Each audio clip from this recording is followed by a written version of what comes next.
Ooh, Latin 2. It is time. It is time for us to get serious because it's time for us to learn subjunctive verbs. Now, already you're going to notice in the title of this video that it's called Subjunctives Part 0. And that's because this is not in any way an exhaustive video on subjunctive verbs. It is merely the beginning of a great many videos that I'm going to make on subjunctives. Some of those videos are going to be about the actual subjunctive forms, like how the verbs are spelled, none of which I'm going to show you in this video. And then a great many of the other videos are going to be how the subjunctive is used. And that's sort of what this video is about, but only in the absolute broadest strokes. All right? And there's going to be a lot of caveats to this video because, I mean, it's getting at the philosophy of what we need subjunctives for. And I know that you guys don't want to learn subjunctives. Right? You're probably thinking like, I already know all my verb tenses. I already know both the active and passive voice. I already know two moods, the indicative and the imperative. By the way, if you don't know those things, go learn them right now. Anyway, point being is, I get that like you're at a point where you don't want to add a whole other verb form. But there's a reason why you need to, and it's subordination. Grammatical subordination, that is to say subordinate clauses. And that's primarily why we need to use the subjunctive. Now, this is going to be a little bit messy because at the core of what a subjunctive really is, like conceptually, that's not necessarily the best way to explain it, but it is a lot of what they use it for. And I'll get into more of the particulars about what the subjunctive really and truly is for Latin 3. All right. In fact, some of those videos are already made from this past fall that I made for Latin 3. But I'll get more into that stuff later. Okay, you can learn more about that stuff later. But the reason why I say this is primarily for subordinate clauses actually has to do with why it's called the subjunctive. You see, the Romans use it in so many subordinate clauses that grammarians named it after that fact. So the word subjunctive comes from subjungere, or more properly speaking, comes from the supine stem subjunctus. But the point is, when you break that word down, you have sub, which means under, or just sub. We're English speakers, we know the word sub. And then jungere, to join. So subjunctive clauses are those ones that are subjoined. When you have two ideas going on in your sentence, and one of them is definitely the main idea, and the other one is in some way dependent on that main idea. In a lot of ways, this is messy because, like I said, that's not the only thing the subjunctive does. And for that matter, there are ways to have subordinate ideas without using the subjunctive. I mean, we've already been learning about participles in Latin too, and that's a real popular way for the Romans to put subordinate to verbal ideas into a sentence that, are dependent on the main verb in some way. And also, there's actually a lot of subordinate clauses that we already know about, that we already read, that use just regular old indicative verbs that we already know about because we didn't need a subjunctive. Things like this, right? Here it says, have you seen the shirt I wore yesterday? Or you might also say this, the shirt that I wore yesterday, the shirt which I wore yesterday. No matter how you say it in English, that's a relative clause. And we already know our relative clauses. They're the first kind of subordinate clause you ever saw in Latin, even back in Latin 1, before we explained them. And part of why we could have that subordinate clause so early is because it doesn't actually use a subjunctive. It's a subordinate clause, but it still uses good old indicative verbs. You didn't need an extra verb form for that, so they went ahead and gave it to you, right? Or, a clause like this, right? Students must be in class when the tardy bell rings. This is a temporal clause. You would probably begin it with a when, or that is to say, a cum. And in a clause like this one, you don't need a subjunctive. You could totally do this with an indicative, although cum is a little bit tricky. That's another thing we'll get into later. Later. Or, something really similar, right? Don't bug me while I'm sleeping. Again, there's like a temporal relationship, and you can totally do this with an indicative. We do this with indicatives. Doom shows up in your Latin 1 book, again, for exactly that reason. These are all, where we're connecting two different ideas. One of them is subordinate to the other one, but it doesn't require a subjunctive verb in any of these instances. And of course, we have sentences that conjoin two ideas, but they conjoin them, not subjoin them.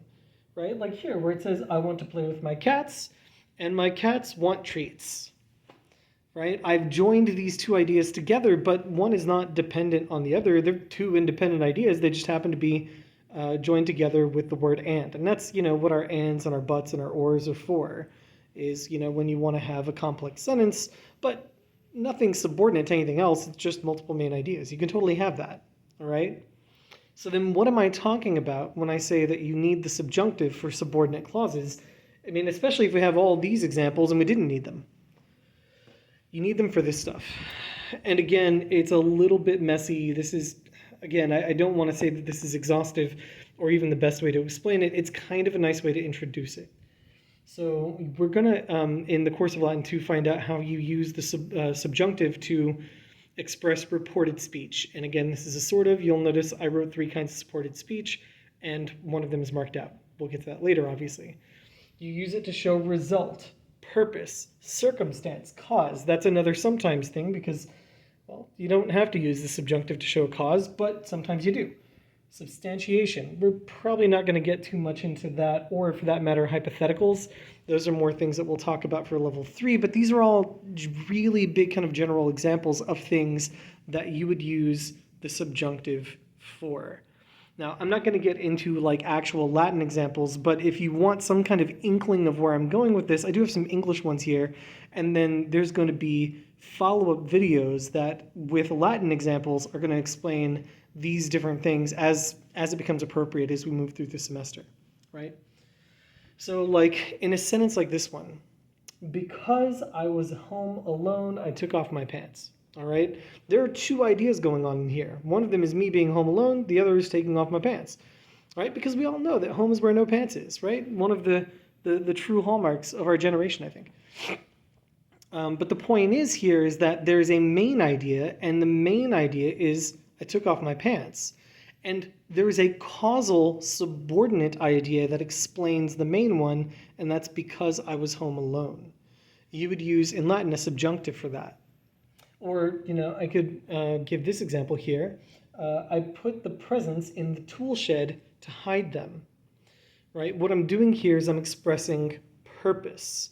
And I still have a main idea. My main idea is that I put presents in the tool shed. But there is the secondary idea, which is the reason why I put them there. That's a purpose, and you would use the subjunctive to express that. Or for that matter, we've got this example over here. When it rains, it floods. This example probably sounds a whole lot like this example over here, but for a reason, they're different. I actually did a video already about this for Latin 3. For reasons, they are actually a little bit different. And in this one, you would definitely use a subjunctive, all right? Or, maybe something like this, right? Someone, please tell me where my coffee is.